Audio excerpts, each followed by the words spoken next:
Ben ritrovati dalla redazione. L'assessore regionale al lavoro e famiglia Alessia Rosolen, su cui proposta la Giunta ha approvato gli ambiti di intervento e gli importi dei contributi per i progetti degli enti del terzo settore relativi al 2026, ha commentato il regolamento contributi dopo scuola e centri estivi. Le risorse complessive, pari a circa 1,58 milioni di euro, andranno a finanziare attività di doposcuola, centri estivi diurni e iniziative di sostegno alla genitorialità.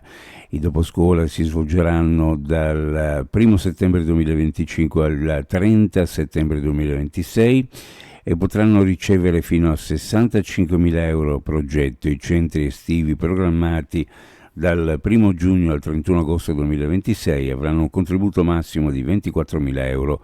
Le azioni rivolte ai genitori attivi dal settembre 2026 ad agosto 2027 prevedono fino a 5.000 euro a progetto. Valorizzare il lavoro dei cori che animano le comunità significa preservare una tradizione che tiene unite le persone e rafforza il senso di appartenenza. Le divise non sono un semplice dettaglio estetico, rappresentano identità, spirito corale e impegno condiviso. Con queste parole il vicegovernatore del Friuli Venezia Giulia con delega allo sport e alla cultura Marian Zil ha commentato l'approvazione della delibera che prevede la concessione di contributi per l'acquisto di divise per i cori operanti prevalentemente presso parrocchie riservati a soggetti privati senza scopo di lucro che abbiano tra i propri fini statutari l'attività corale. Il contributo è pari al 100% della spesa con un importo compreso tra 500 e 10.000 euro e potrà essere erogato anche in un'unica soluzione anticipata.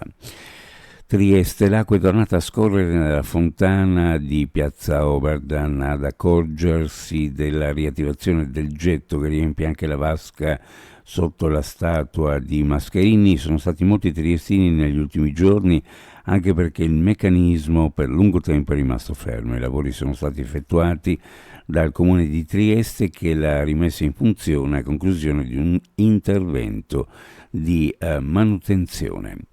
Oggi alle 11.30 all'Urban Center di Trieste ci sarà la presentazione della 14ª edizione di Trieste Next, il Festival della ricerca scientifica che si svolgerà dal 26 al 28 di settembre. Durante la conferenza stampa sarà presentato il programma della manifestazione con approfondimenti su contenuti e ospiti. Il titolo di questa edizione è La vita dentro, dialoghi tra scienze e tecnologie. Diversi saranno i temi trattati, dagli ultimi sviluppi dell'intelligenza artificiale e il rapporto essere umano-macchina alla sostenibilità dell'alimentazione, alla medicina di precisione.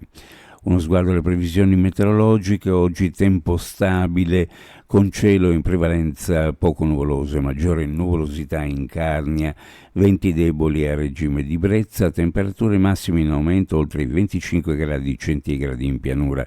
Per quanto riguarda le temperature minime in pianura, fra 14 e 16, sulla costa fra 17 e 19 gradi, le massime in pianura fra 25 e 27, sulla costa fra 24 e 25 gradi centigradi. Previsioni a cura di ARPA e FVG Meteo.